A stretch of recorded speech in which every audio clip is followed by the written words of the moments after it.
Hi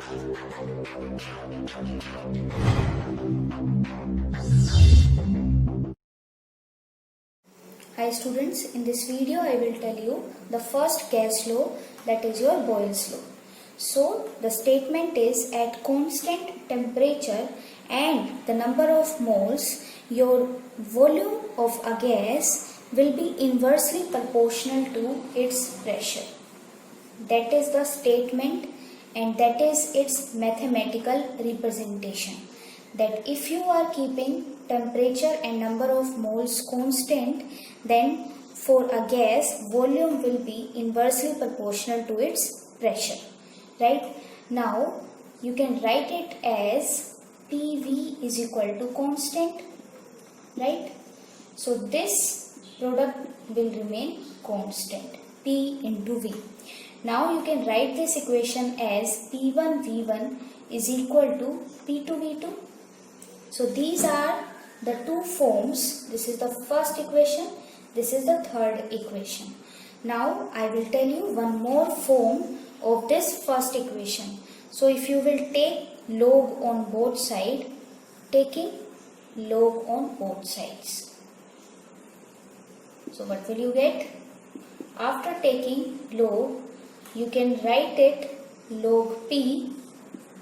Now they are in multiplication, but in log you can write in addition. Log V is equal to log K. Right? So this is your third equation.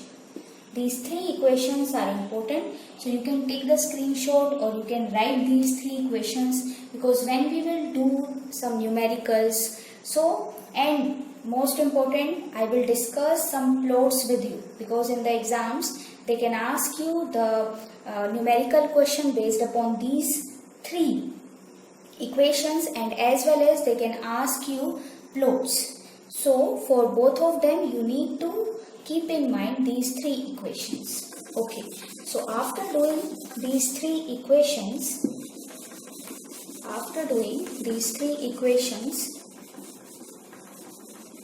we are doing one question.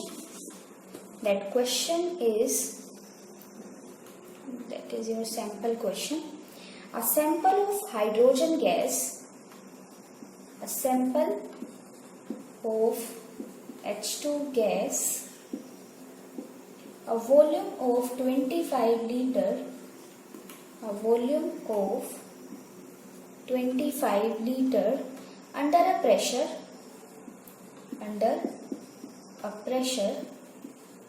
of 5 atmospheric. What will be pressure of this gas if the volume were decreased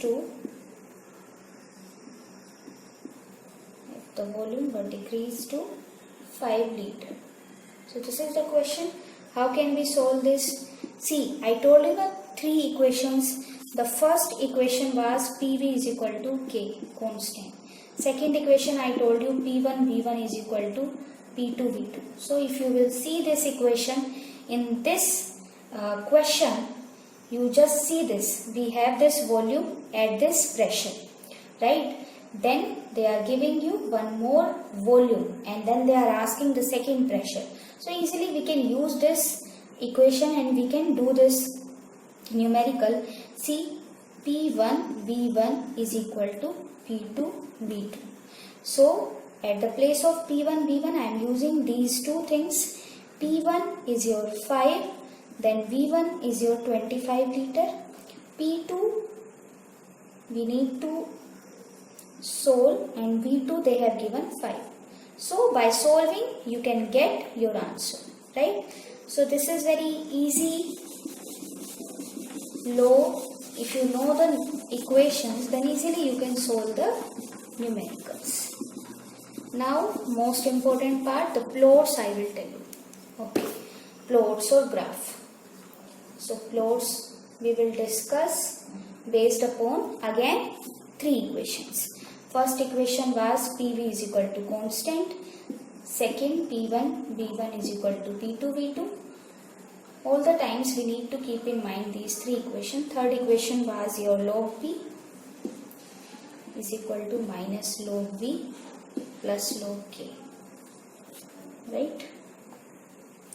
Okay, so see, suppose we are taking this first equation, PV is equal to constant. So you see this, if we will plot one graph between the PV and on x-axis we can take pressure as well as we can take the volume. So this product is constant.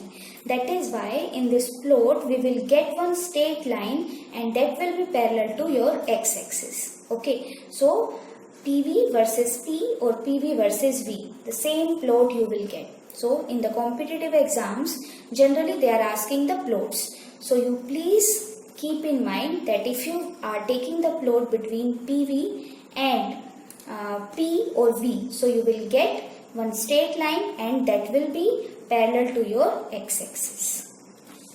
Because the product is constant, that is the concept here. Your product of pressure and volume, that is your constant. For next graphs, first we need to understand the straight line equation. So straight line equation is y is equal to mx plus c, and in this equation these are two coordinates, x and y. X is, you can say, and m is your slope value, that is your tan theta. Okay, then you need to take the tangent of the angle between the axis, and c is your intercept, because they can ask you what is the slope and what is the intercept. So this is your straight line equation. In this equation, m is your slope and c is your intercept. Okay, now we will take this first equation again. PV is equal to K, or you can write it as K by V or K into 1 by V, because we know this form, y is equal to mx plus c. Now you can compare this equation with the straight line equation. See, equation is PV is equal to K into 1 by V, and your straight line equation is y is equal to mx plus c. So if we will draw pressure on the y-axis, suppose this is your y-axis, here I am taking this pressure, then your x, that is your 1 by v, means your x-axis, and k is your m, means your slope, right? So if you will plot one graph between pressure and 1 by v, so it will be straight line. I told you this is the straight line equation, and that should be passed from the origin, and this slope, right, this slope will be equal to k. Here intercept is 0 because we don't have anything in addition to this. So this is your plot between the pressure and 1 by v. Now one more important thing, sometimes they are asking that if we will take this plot at different temperatures, okay, so what will be the relation between the these graphs and theta. So you please keep in mind that your slope here k is dependent upon the temperature. As you will increase the temperature, your k will increase, means slope will increase, positive slope will increase. So suppose these are three plots. This is at temperature T1, this is at T2, this is at T3. So it is indicating that your T1, then T2 and then T3, because your positive slope is increasing, your theta is increasing, theta 1, theta 2, theta 3. So this is with respect to theta 1, this is with respect to theta 2, and this is with respect to theta 3. Means as you are increasing the angle, your slope will increase. Okay, so this was the graph between the pressure and 1 by V. Now next plot that is related to your third equation. Third equation was, if you will take the log, so it will become log P is equal to minus log v plus log k. Again you can compare this equation with the straight line. So easily you can see this. Suppose on the y-axis this is your log p, then on x-axis this is your log v. Here you can write it minus 1 into. So means slope is your minus 1, that is minus. So if your slope will be minus, so your plot will be in the downward direction like this. That will be straight line, but that will be in the downward direction. Okay, then it is your intercept. So C is your log k. So that is your plot between the log p and log v. Slope will be minus, negative slope. Okay, and intercept will be log k. So students, these type of questions now you can easily attempt. So if you like this video, please like, share and subscribe this channel. You can join our Facebook group, that is by the name Chem Club. The link is given in the description box. If you have any doubt, you can comment or you can discuss in the group. Thanks for watching.